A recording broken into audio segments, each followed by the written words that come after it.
Satsangatve nisangatvam nisangatve nirmohatvam nirmohatve nischalatatvam nischalatatve jivan muktihi.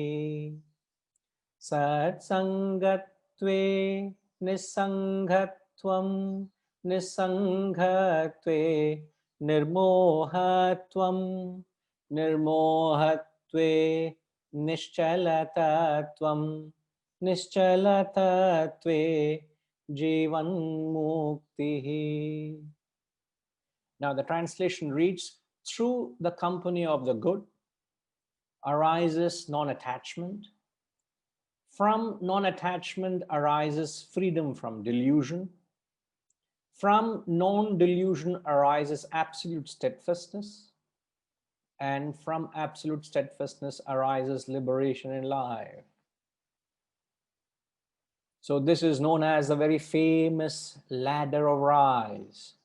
In the entire Shastras, in the entire scriptural study, there are two ladders: the ladder of fall of a human and the ladder of rise. So here is the ladder of rise, the 9th verse of BHAJAGOVINDAM. And the ladder of fall appears in the Gita, the 62nd and the 63rd verse of chapter 2. So chapter 2 of the Gita, there are 18 chapters. For those who are not aware, 18 chapters which run into 700 verses. And the Gita is a conversation between two friends, Lord Krishna and Arjuna. So in the 2nd chapter of the Gita, and each chapter has got X number of verses. And the 62nd and 63rd verse gives the ladder of fall. And here is the ladder of rise. Now verses 6, 7, and 8 spoke about one's mental, physical, mental, and intellectual preoccupations or attachment with the world. And here's a verse which gives us a way out of those mental preoccupations, where you can get lost, you can get enmeshed. And as we learned, when you get attached to something, you blindfold yourself. You don't see anything other than that. So here is a way how you can pave yourselves out through what you have got enmeshed in, so that you are able to have a glimpse of a larger purpose, a greater purpose.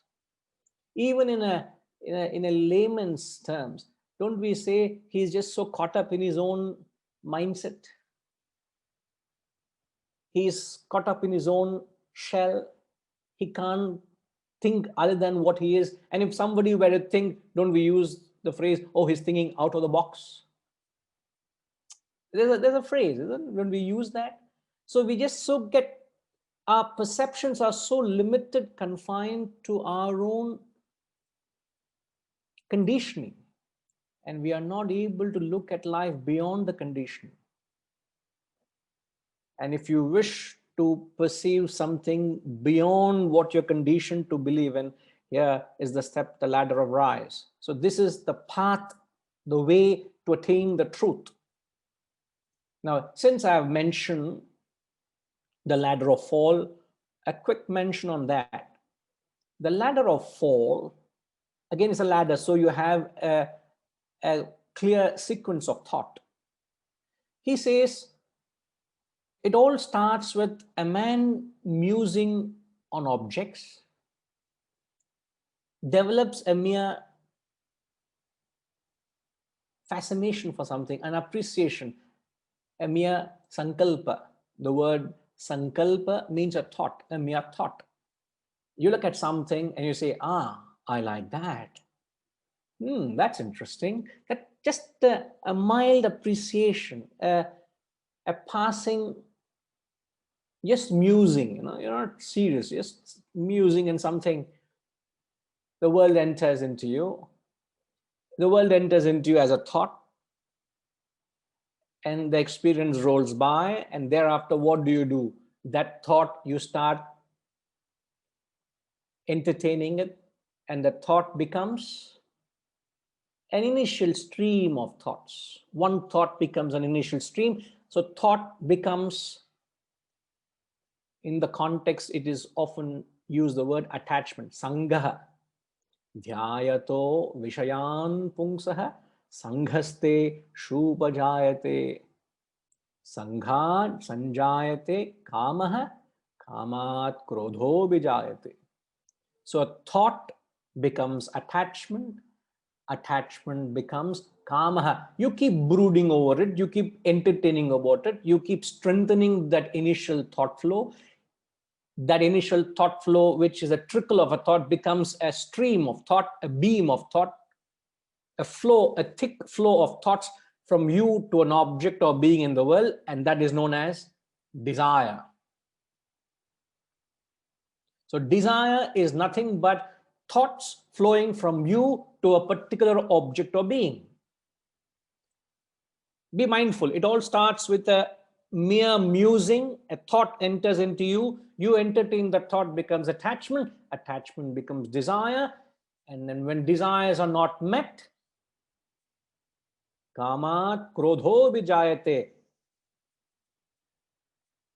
desire transforms into an anger.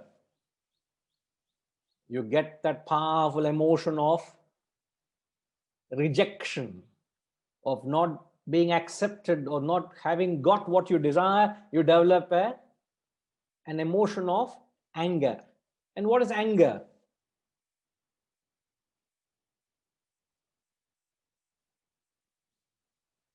Your desire not being met. Always understand, anger can only come if you have an underlying desire and expectation. If I genuinely desire to teach this knowledge to you all, and if this desire is not met, what would happen? I'll be the first person to be disappointed, isn't it? And this is the only thing that I do.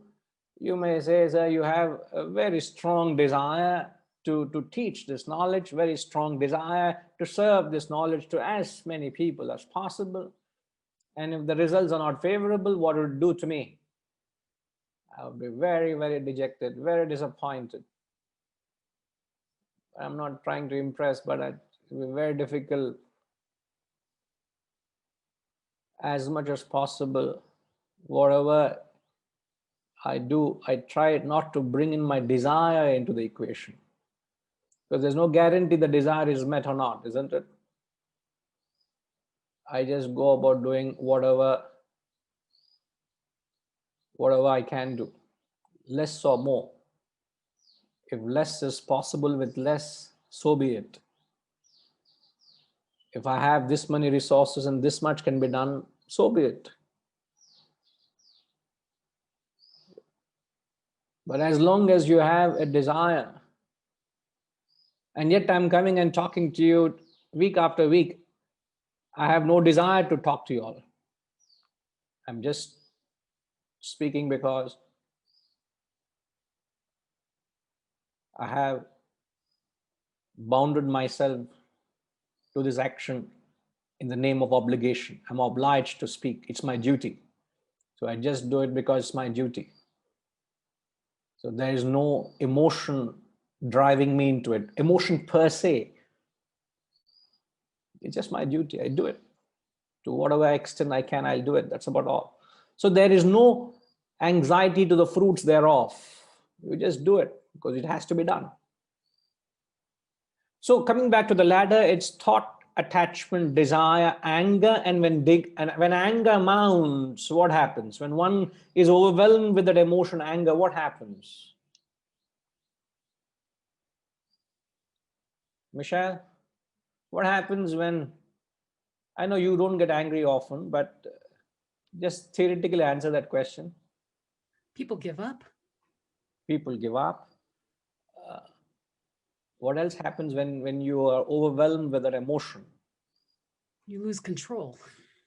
You lose control. So what happens when you lose? What happens when lose control? What happens? You become irrational. You become irrational, correct? So when anger mounts, you get into a state of delusion, total confusion.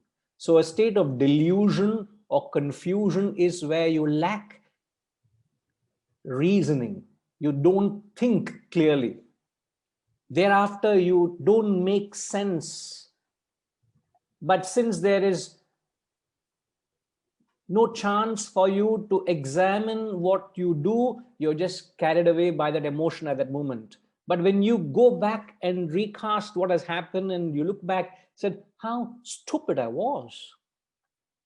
How could I be like that? How could I ever behave like that? I have known people who've written off their properties over a whiff of argument. You're accusing me of this. I have no stake. He just signed on a piece of paper and walked out. The next day onwards, he was on the streets. There were two brothers who were in argument over, they were partners in business. And one partner, the other brother was accusing him of not being faithful to his role. And there was a huge argument. And his wife also involved in the work. She came and started adding insult to injury, and he couldn't take that his work which he has done with such integrity to the family business, that such a accusation is being thrown at him, and he couldn't take it. And at that moment he said, if you think this is what it is, I have no interest in this. He wrote in a blank, he signed in a blank piece of paper and walked out. And then they did the rest. He got nothing out of that whole investment, whatever he invested in. He lost everything.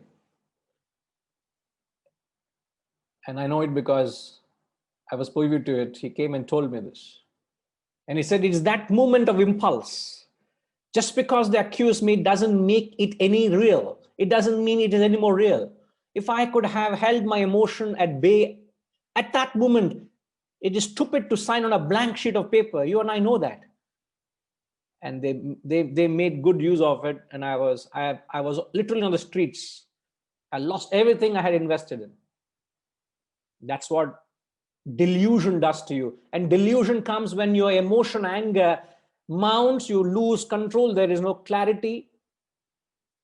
And so buddhi, krodhat bhavati sammoha. So when anger mounts, sammoha, krodhat bhavati sammoha, and then sammohat smriti vibhramaha. You lose your intellectual clarity. Smritir bhramshat buddhinasha. So delusion leads you to loss of memory. Smritir bhramshat. You don't know where you are. You don't know what you are doing. You don't have any control over your own actions. You don't know whom you are speaking to. You don't know what you say. You don't know what you do. Loss of memory, completely switched off. You're blank. Loss of memory leads to loss of intellect. Smritir bhramshat buddhinasha. Buddhinashat pranashyati. Total destruction. You have destroyed yourself. Harishji, if you can quickly capture the ladder for me, please. So it all starts with a thought. Arunji, can you?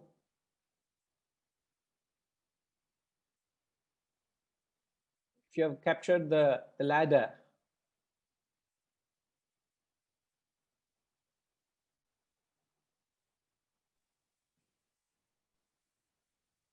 So the thought turns into, you get drawn into what you're looking at, I suppose. Yes, it And becomes that leads attachment. to attachment, right? Thought becomes attachment, and attachment becomes? What does attachment become? Yeah, let's all seek that wise counsel. So please, Ma, tell Ma, delusion. please. She will guide us. Yes, Ma. What is the ladder of fall, please? What is it? If you're paying attention, then we should remember it. I think we are still learning. When you desire becomes attachment. Yeah. Attachment becomes obsession in a way. And you're just thinking about that, I Obsession. think, and I don't know. No, I think you get the concept. That's all it matters. I'm just trying to repeat it so that it gets stuck in the you know the concept. So anybody, Sriniji, got the ladder? Yeah, I think so. Yes, sir. It all So starts from with attachment, you Sir, please you go start to the story desire. again, sir. Please start the story again, sir. From the beginning. Oh, I think if the thought, you start musing on thoughts, as you said, Perfect. and those thoughts lead you to attachment. And those, as you get attached, you start having a desire for the attachment. And then, as you don't get those desires, it goes into delusion or anger, rather anger. From anger, you get to delusion, and delusion leads to complete destruction. Or you lose your mind or the intellect, as you said, buddhi. Yeah. And the buddhi becomes vinashaya, which is complete destruction. Complete destruction, correct. So delusion leads you to loss of memory. Your mind gets completely derailed. And when your mind gets derailed, your intellect can't think. And when your intellect can't think, it's total destruction. So it all starts with what, Sriniji?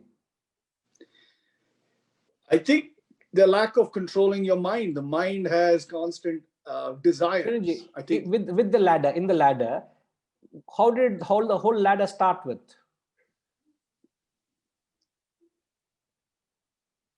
I think it's the mind having seeking some desires. I think that's where it's starting. I mean, that's where it starts, I think. No, I guess not.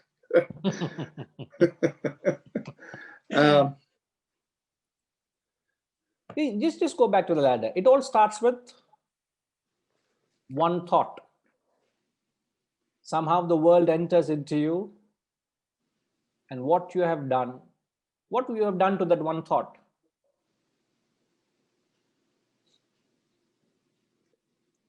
Yes, Rajiv ji, what have you done to that one thought?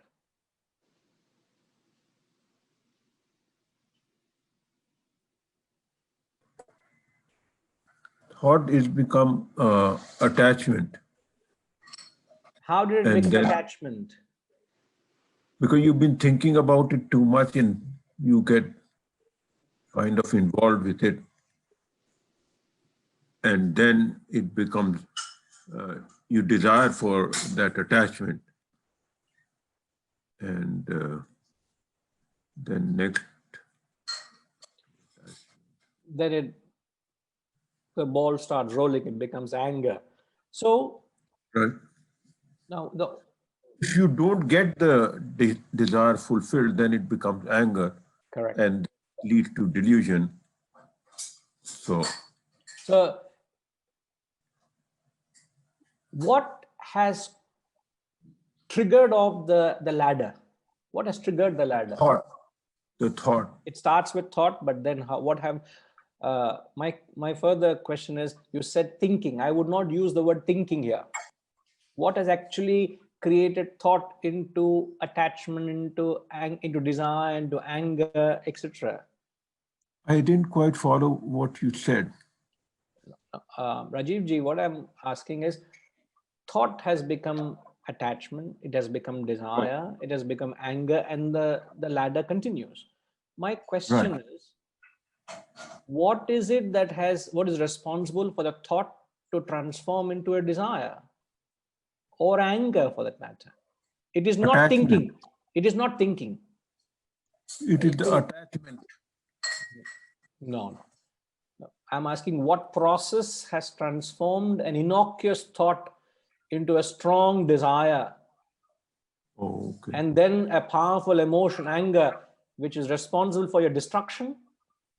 It seems innocuous, isn't it? One single thought is like the virus, it could be any virus. Virus, just what is the size of the virus compared to my physical body, my size? It's insignificant. And yet that virus has got the strength to completely knock me off, isn't it? Put me off my feet. But what happens? It gets into me and starts multiplying, multifold, and then it just completely destroys me inside out. I'm out. Okay, Mickey ji, you want to say something, sir? No, I was just saying, I was struck by the ladder of fall of the first step you said was musing about an object. Musing struck me as being a slightly casual entertainment of playful look at Correct. something Correct. without thinking through the consequences. And in that state of playful confusion, you form that sankalpa, the desire, and then a whole stream of thoughts come from there, and then it becomes. So it's that the word musing was very powerful. Yeah, in fact, the Sanskrit word for that, very good observation, Mickey ji. The Sanskrit word for that is dhyayato. Dhyayato. Hari ji, please type it out for some of them who may not be able to capture it. Dhyayato. Dhyaya, D-H-Y-A. Dhyayato, Y-A-T-O. Dhyayato vishayan pungsaha. Vishan, you start musing on objects. So it all starts. So how does it, in fact, if by carefully examining this word musing, you will know how you have got into trouble, serious trouble, isn't it? So how did the whole thing set into roll? I'm still with you, Mickey ji. How did the whole thing roll by? I guess it's a bit of a natural state to have random thoughts. And if you let them run away, it can get to a stage where you actually believe in something that is built upon a false logic because you just let it run away. Ah, okay. So if there was nothing guiding what you were doing, if you're just idling and entertaining thoughts, that's, it's like the devil's workshop, right? I guess. But if there is a purpose in what you're doing, then you can evaluate at least those thoughts as to whether they are in line with your purpose or not. Perfect. So in short, what you have spelled it out in your own way, rightly so, that what triggers the ladder is an indiscriminate thought. If you had measured the thought which got into you, at the very first go, you would have analyzed it and you would have checkmated it. Isn't it? Yeah. Ravana wanted Sita.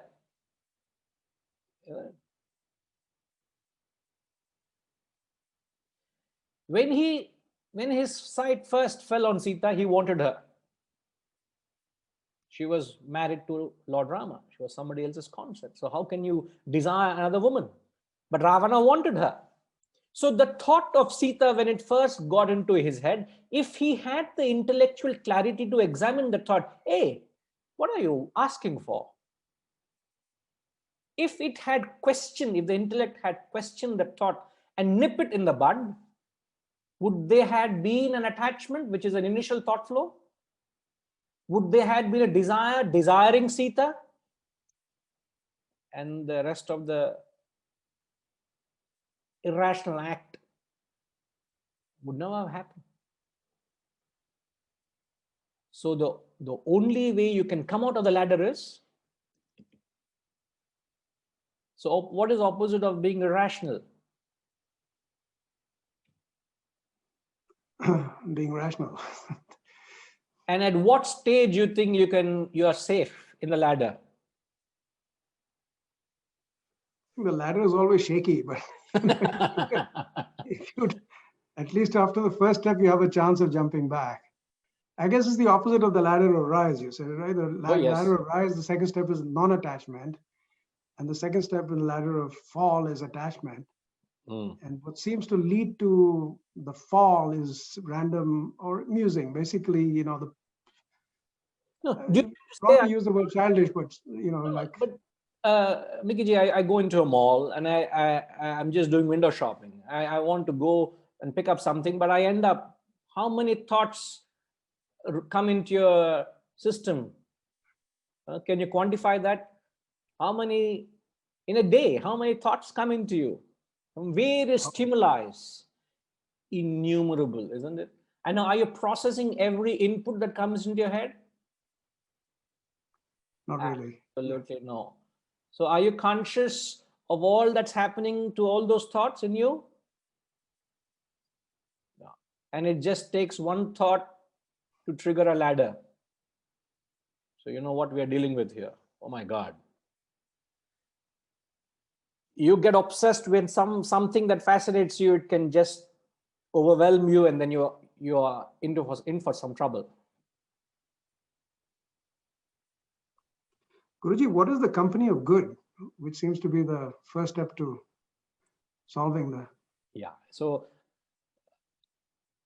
in fact, I'll just quickly come to that, Nikki. So the ladder of fall,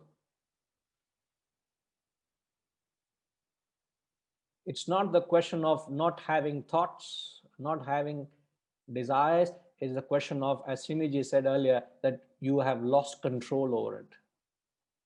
The moment you lose the ability to control or manage your thoughts and emotions and your desires, you're into trouble. So how you destroy your own self because of lack of intellectual strength? And it all starts with one thought. And coming to the ladder of rise, the ladder of rise is from the company of the good arises non-attachment. So satsangatve, the very beautiful word satsang, the two words which make it one.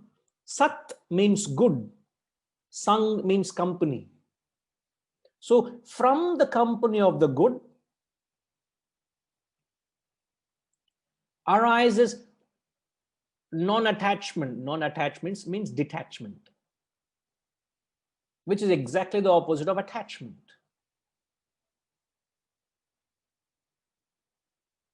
So from the company of the good arises detachment to the lower, because satsang is your developing attachment to the higher. Now, in order to understand satsang, we have to understand the traffic of life here. Your life and how your day progresses from morning to night, there's a certain traffic that you go through. There's certain transactions that you go through. That the traffic of life, remember the 3R. The 3 R's. The 3 R's are the traffic of life. The 3 R's are receipt of stimuli from the world. This is how every experience you go through. In every experience you go through, these 3 transactions happen. The first is receipt of stimuli from the world. Once you receive the stimuli, now, okay, what is it that receives the stimuli from the world? Hirenji?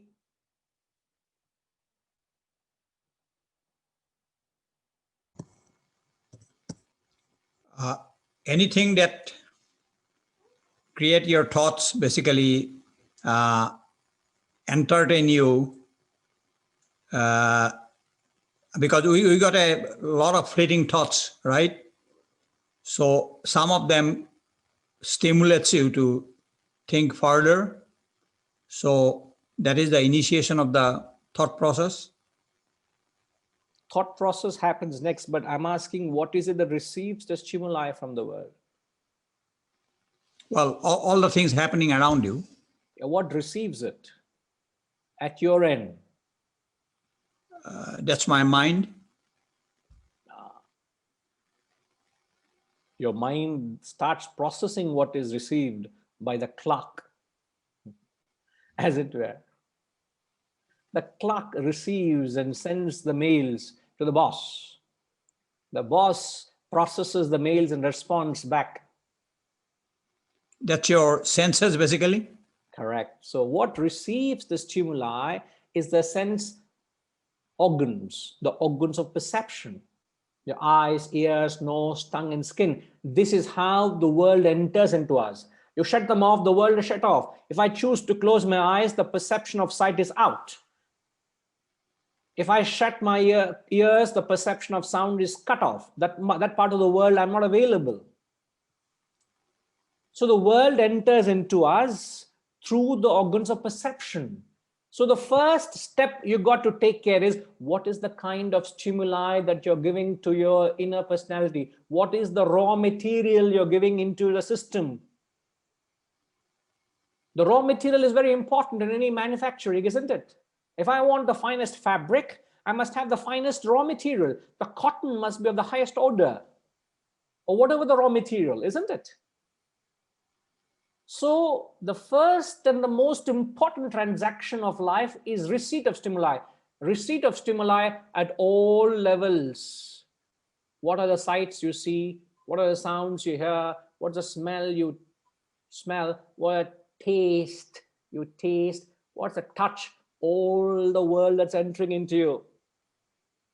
For example, you watch a horror movie.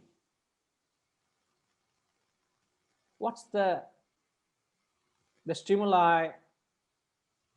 What's the impact watching a horror movie does to you, Michelle? I don't watch. I get terribly afraid of it. Oh my God, I can't sit. There's a horror scene also. No, forget a horror movie.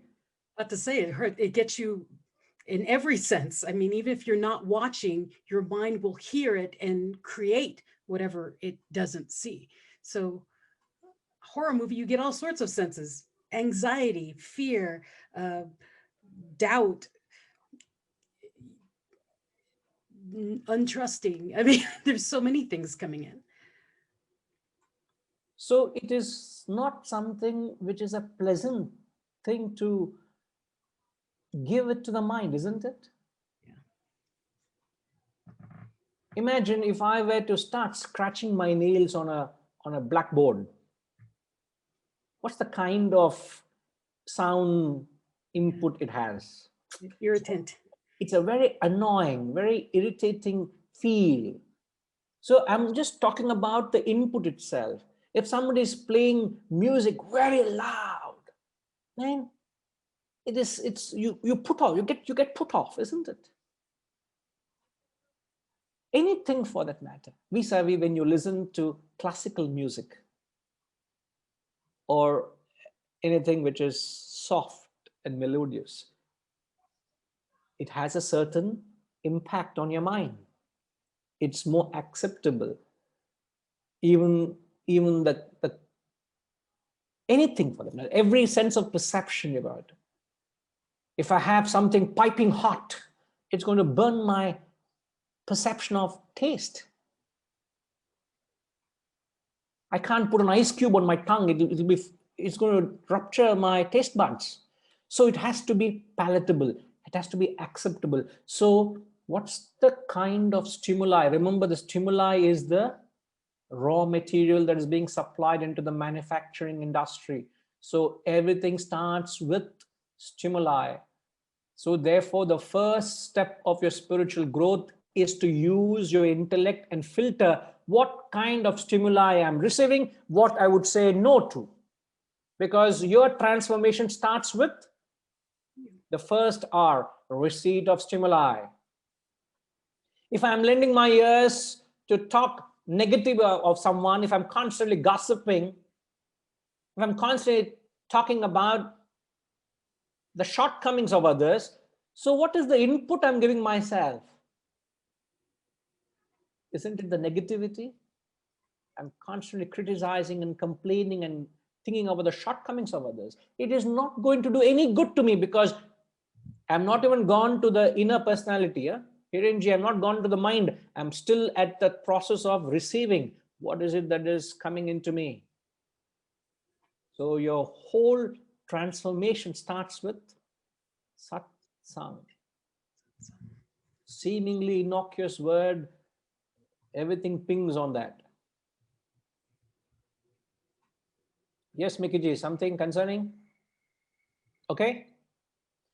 So this takes us to the second transaction of life, the receipt, and then comes reaction within your personality. Then your inner personality consists of your own feelings and thoughts, which is your mind and intellect. Your inner personality reacts to the stimuli that is received from the world. Right now, as the receipt of stimuli, which is the perception of sound, you hear me, you see me, you have received what is being said, and then there's a reaction within your own mind and intellect. Whether you are acceptable or you say, oh, I don't understand the rationale, sir, here. Can you please clarify? Or you may agree or disagree, whatever it be. So there is a certain reaction to the receipt. And the reaction here can be akin to the machinery in any manufacturing. It's not just the raw material, it's also the machinery must be of the latest. I can't have a 1950 machinery or 1920 machinery and want to get the latest fabric of the best quality. You may, but not up to the mark, because the machinery is not up to the mark. So you may need to have the best of German machinery or whatever, whichever be the machinery, so that you're able to process the raw material. So you got to find out what is the quality of your mind and intellect.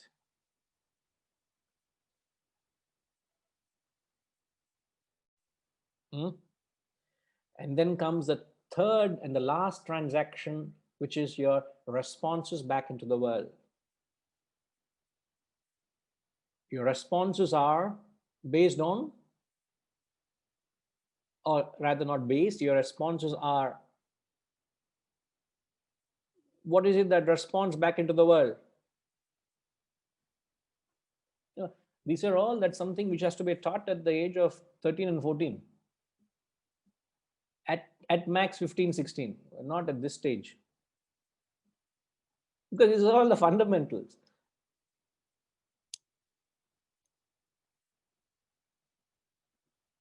The olden days, Gurukuls, this was taught at that age. That's why I'm saying it.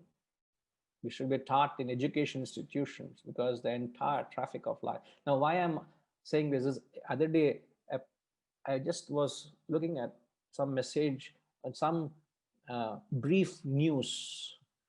And then one of the news that I just took note of it. A 14-year-old girl went with her boyfriend one evening, and it got very late for her to return home. And she didn't have the strength to tell that she had gone with her boyfriend. She goes and tells her parents that she has been gang raped. So it was a kind of a mastermind by both the boyfriend and the boy and the girl, just to escape the consequences of just being. She didn't have an answer.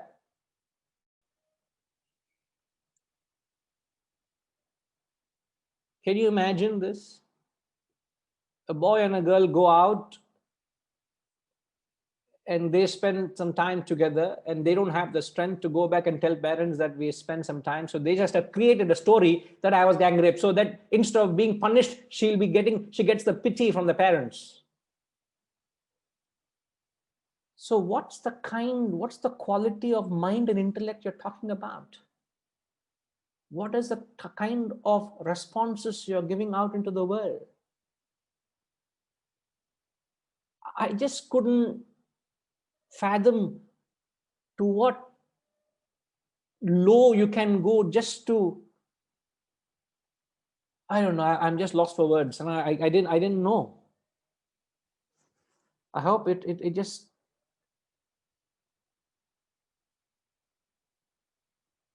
It's shocking. It's just shocking.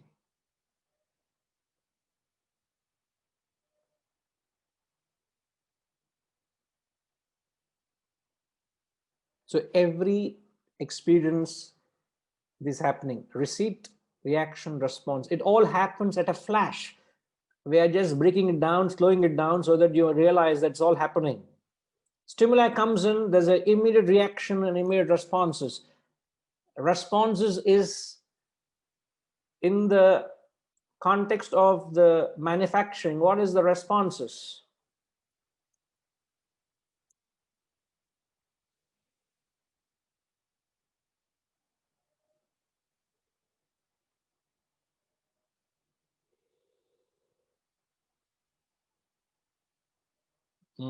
What are the responses? Nikki ji? Sorry, Guruji, could you respond to what? Response to my question. No, what I was asking is the three transactions: receipt, reaction, responses. The responses in the context of the manufacturing. What would be the responses?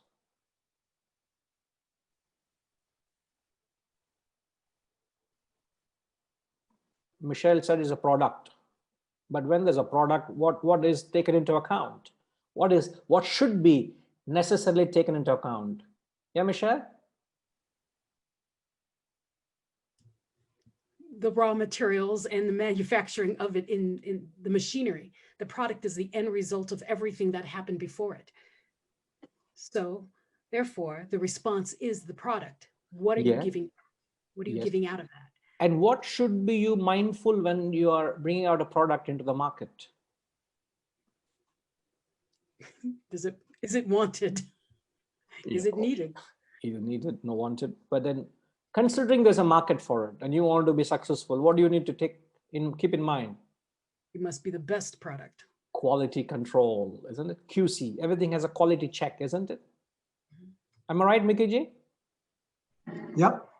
So are you conscious that your responses are favorable out into the world?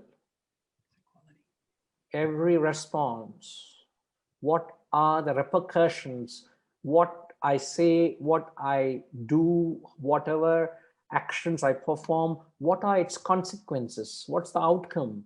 Does it create a harmony, or does it create a ripple effect of frustration or rejection? Am I conscious? Am I mindful of my actions? This is the quality control. And the responsibility is on me because I'm performing the actions. And the entire thing starts with, I could have the best of machinery, I could have the best of responses, but the raw material is very, very poor. What happens?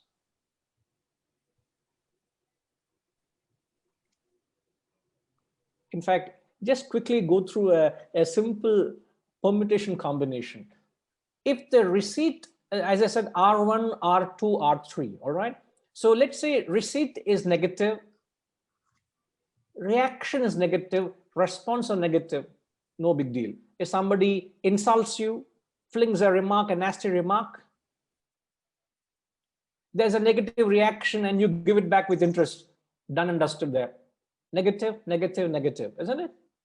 That's easy to understand. Somebody is kind and courteous to you, your reaction is favorable, your response is also, you open your heart, you give feelings of love, and you reciprocate it equivocally. You give it back with love and concern and inquiry of well-being. Positive, positive, positive. Fair enough. Now, when the stimuli is positive, it's possible that your reaction is negative and your response are negative. Stimuli is positive, but your perception is negative and your responses are negative. Can anyone think of an example? It's a positive result, means a positive input, but the processing has gone wrong because of the quality of the mind and intellect is not up to the mark. So it has wrongly perceived. And we are talking here being just true to your perception. We're not talking of camouflaging it. You're not being hypocritical. So I'm just what I am. So what is my reaction? Are my responses. But the input is positive. An example? Okay, I'll give an example to set the thought process. You hold a grand function, you invite who is who of the industry or whether or in the city, and you throw a big bash party welcoming everyone. And those who came for the party, the discussion amongst them is, it's all black money. All this is all black money, black money, black money. I'm being invited to a party and I'm being entertained by the host. And what is my reaction and response? I'm accusing, criticizing, negativity. It's not that you're not being invited, you're invited and you're there and then you're backstabbing. Does this fit in, Arunji? Does the example fit in? Positive stimuli, a negative reaction, and your response or negative out? Yes, absolutely. I mean, so it's like another example could be a student receiving good education, the teacher is doing a great job, but the student's mind is distracted. It doesn't receive any input, and therefore he cannot answer any of the questions that come in, right? Kind of similar. She's pointing a finger at you, huh? So, I mean, this is, I'm learning from the example that just passed by. I wasn't paying full attention in the beginning. So, even though your input was really good, my mind was distracted. I couldn't answer your question, right? No, don't take it that way. So I know, I'm just saying that's another example. So you could have the best of inputs, but if the person's reaction is not appropriate to the input, or at the same level, you're not going to have a good outcome, right? Yes. So I guess in life you have to respond appropriately, or in the same way, do justice to what you're getting. Yep. In terms of so each step has to be at the same level in order for the output to be high quality, or the response to be high quality, I guess, in this case. Yes. So very true. You have, and here we're talking about the entire thing, the third possibility, negative, positive, positive, negative, sorry, positive, negative. It depends on the quality of your mind and intellect. Sadly, of a very inferior quality. Your colleague comes and shares a news that he has bought a new house. He's sharing his joy with you. You may smile and congratulate him, but inside you are very envious at him. You're not truly happy for his success. You're not truly happy for his joy. So we're not talking about what you're camouflaging with a smile, but inwardly you're not happy. So I would take that as a negative response. It's not putting on an act of happiness. Genuinely, are you happy for your colleague's success? He gets promoted instead of you. Are you happy for that? Input is positive. Somebody comes and shares, my son has done very well. Are you happy for their success? It depends on how you process that input. The quality of your mind and intellect is very, very poor in the modern world. So our responses are not that favorable. And the last of all is the stimuli is negative. Your reaction is positive and your response are positive. Stimuli is actually negative.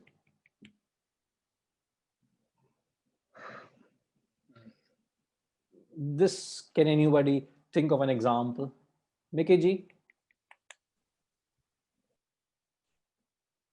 Yeah, I was thinking of non-violence, where you turn the other cheek, like Gandhi when he was hit by the South African police.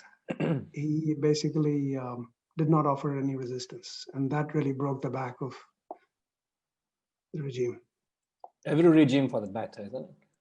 Whether it be the British or the South African, wherever he went, isn't it? Yeah, it's a very powerful example. So you're converting a difficulty into an opportunity, or a challenge into a stepping stone, an opportunity to bring the best out of you so that you are not a victim, rather you ride over it and you evolve. So you use that traction or friction to increase your performance, to bring the best, As they say in sports, a sportsman can bring his game to the next level if he is being challenged. So they raise the bar, isn't it? So that demands a very high quality of a mind and intellect. Your emotions are so chaste and pure, your intellect is so sharp and refined that it is able to convert negativity into positive. Somebody criticizes you, somebody challenges your ego, and you're able to forgive them for their childishness. Just mentally forgive them, so you're not taking it personally. It's like a child insulting you. Man, it's a child, man. What does a child know? He's immature. You see the childishness in others, and you're able to forgive them for their ignorance. So it talks of your maturity, that grand stance you can take in life. So your responses are favorable because your reaction is positive, in spite of the input is negative. But for people who have a weak mind or intellect, what should you be conscious? What should you be careful with? Defensiveness. What is the question, G? If you have a weak mind, what should you be careful about? Correct. So what In should you terms be of the careful response. about? I'm sorry? In terms of the response that you offer, what should you be careful about? I guess that's the question, right? Yes, yeah. Not just response. In the whole equation of the transaction of life, if you know that you're not strong, what should you do? Think before you speak.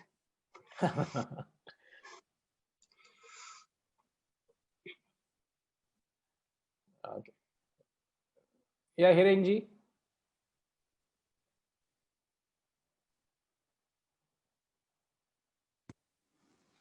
I think it might help keeping satsang. That is where you need satsang to evolve. You need to give yourself the protective environment so the influence of satsang conditions you, nurtures your inner personality, molds you so that you evolve. Once you're established at a certain level, once you have a strong immunity, you can go about freely moving. But if you are very weak, you need to isolate yourself. Even extreme circumstances, your body is very weak, you're put in ICU. You're treated like a baby, you're protected from head to toe. Every aspect is protected so that you get your vitality and strength back, isn't it? And once you get back your strength and vitality, you can go about freely because your body is able to defend itself from all the onslaughts of the external, the viruses, the germs, etc. Akin to that, you must seek the company of the good so that has a positive impact because you don't have the capacity to handle negativity. Therefore, you need to be in the right company. Therefore, satsang is paramount. Now, Mickey, coming back to you again, because I'm coming back to you because you rightly said when we spoke of the ladder of fall, what do you see a common factor in the ladder of fall and the ladder of rise?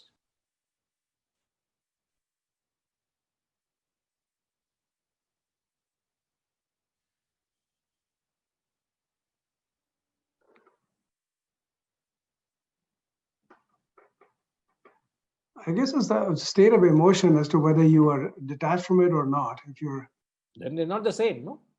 One is you're overwhelmed by emotion. Here, the emotion is under control. So it's not the same. But my question is, what is common in the both ladders?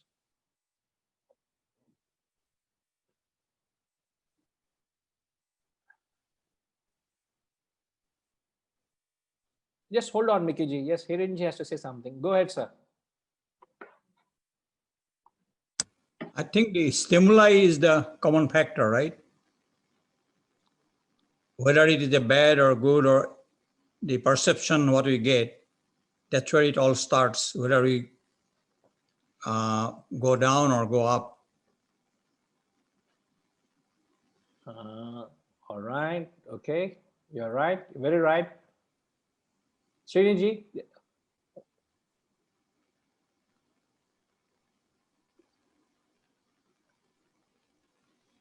Well, I was where Hirenji was. I thought it's the stimuli, it's the mind, the thought, or the musings, as you called it, is where I thought. And in one case, the musing is weak, and in the other case, the musings is potentially stronger.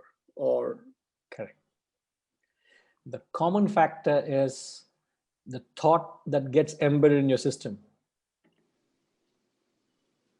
The process is, one is an unconscious, other is a conscious input.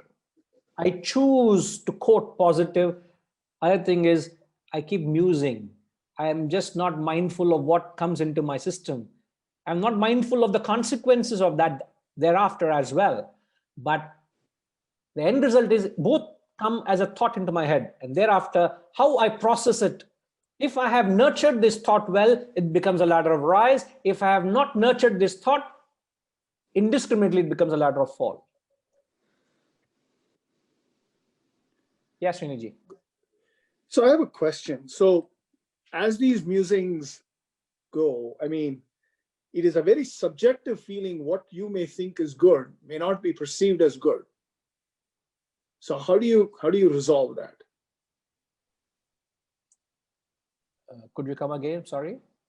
So what you think is good in your mind, right, may not be perceived as real good to the external.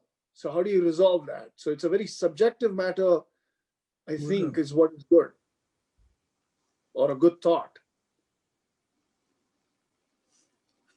Isn't that based on subjectivity? Yes. Anybody can comment?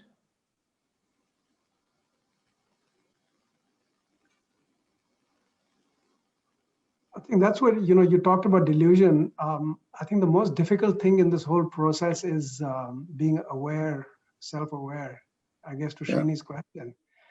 Because if you can see yourself the way others see you, then you're a genius. But I can't do that because I'm too busy protecting myself. And, that's where you tend to make these kind of mistakes, Srini, I guess, when you say something which you later regret. At the time you said it, it seemed to make sense at some level, but it was at a bad level. But I guess the whole process of stepping back and seeing yourself and being conscious of how you make others feel, not how you make them think, but how they're feeling as you're talking to them, is something we ignore. So it's subjective, it's relative. Nothing is absolute. Don't we look back at our own past and say, oops, I wish I didn't do that. But what happened at that moment? At that moment, you were convinced that's the right thing to do.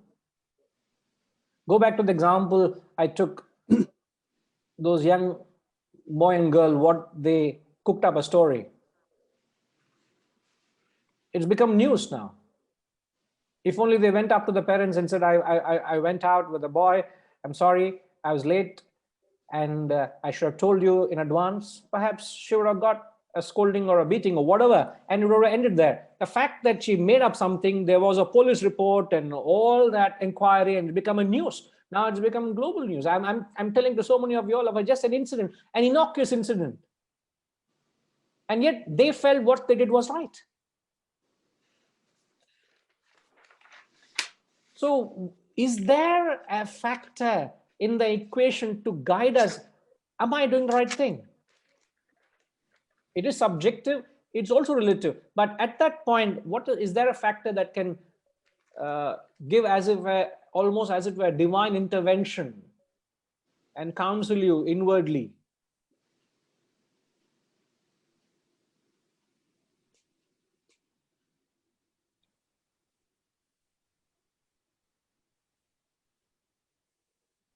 Vijay Raghavanji?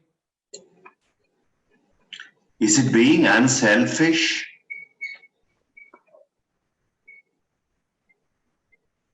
Unselfish? I mean, not wanting anything personal gain out of it, and then being, good for positive towards the outside, Yes, instead of not looking for inside and, gaining something. unselfish. So unselfish is an attitude. But action also matters, isn't it? Like yesterday, I was discussing with someone. I don't doubt your attitude, but the action, what you did was not right. Because what you may be wrongly perceived by your act or your words, but intention is not being questioned here. That's what we talk of responses. And that's what Mikiji has said. What other person feels of your action, whether it resonates well, is important. And that's only possible whether it has resonated well within. And when it resonates within, what determines that? So at every stage, you can be very sure that I am not almost committed a sin, means I have not done anything wrong. From my perspective first. So inwardly have I resolved it. And that which guides an individual is your own conscience. There's a conscience which responds, reacts to every emotion, every thought, and every action. So it's your conscience. If your conscience pricks you, then that means what you're doing is not right. It's not whether you're being accepted by others or not.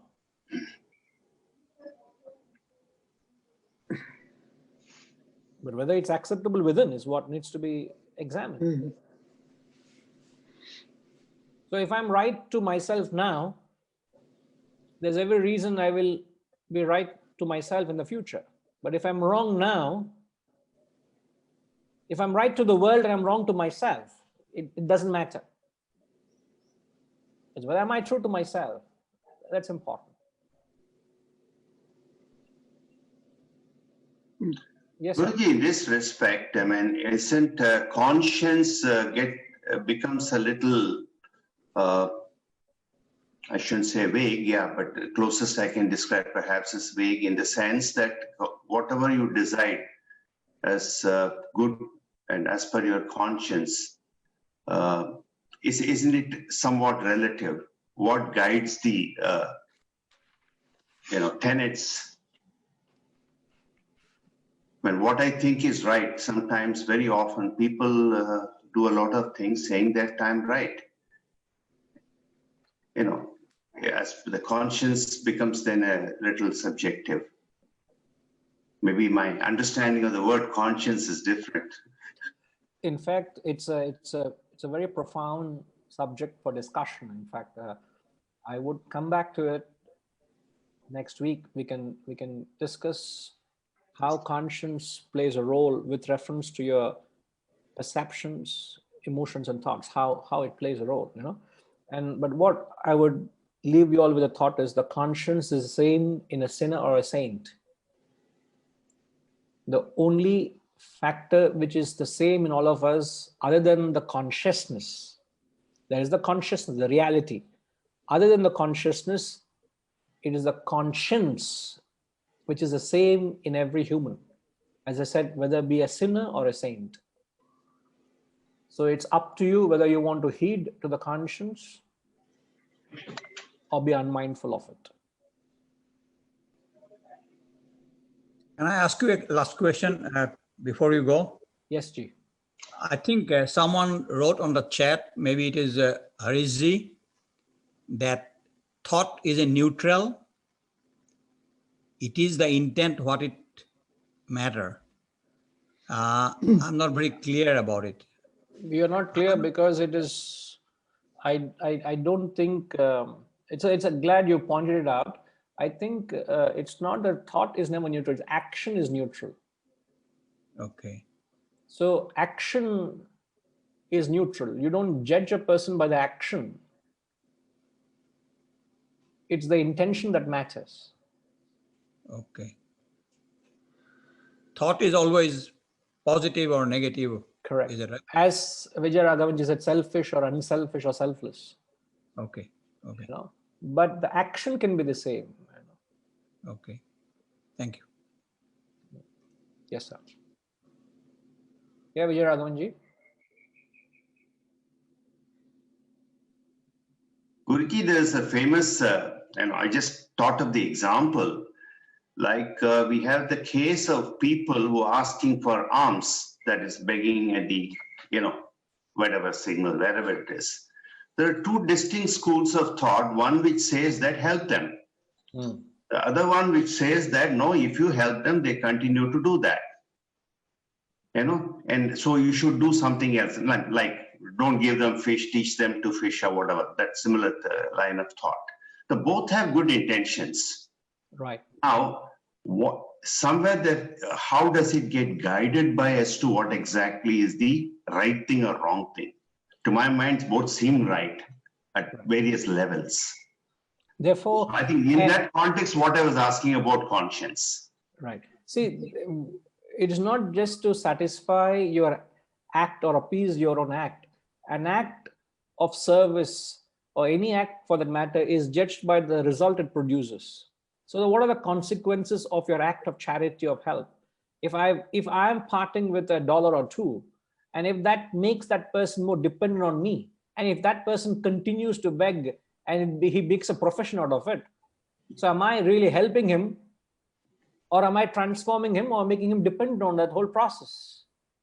So any act is judged by the result it produces. So in that context, you got to take a closer examination. So if I really want to help, can I invest my time and effort in trying to teach them how to fish than just unwinding my window and passing $1 and passing by? I'm done with it. So you're just trying to appease your conscience because, or you're just trying to, you can't see other people suffering. So it's almost weak pity. So you're just acting on an emotion. Your conscience may not actually support it if you closely examine, but who has the time to examine all this? We just bring it up in classrooms like this and go on. Who has the time to devote their time and energy to construct their actions to serve the society better? And if you and I can do that, we have a transformed society, isn't it? Yes, Coach. Right. Thanks. But we will certainly come back to this verse, and we'll come back to the concept of conscience since it is raised. I think there was a talk we have in our archives, conscience, consciousness. Am I right? Has that been shared? Are you all purview to it? Have you all got that video? Sriniji, have you all seen that before? Have you heard of it? Something tells me we did take a mention of it. Yeah, I think that's what we started with. The manual to life, I think, was there where we had the 3 C's, where you talked about consciousness, conscience. Is it in the manual? I thought so. That was where I thought it was in the manual of life. That's no. I don't know. No. But there's an exclusive session which is there on this, which was not a part of that 5-part lecture series, but there is a standalone talk on this concept of conscience, consciousness. So what it means is, if you're conscious of your actions, which is mean to following the conscience, it takes you to the path of consciousness. So one C leads to the other. So conscience to the consciousness. Maybe it can be shared with the group. So those who didn't have a chance to look at it, please look at it. It will help a great deal when we deliberate further the next session on conscience. All right.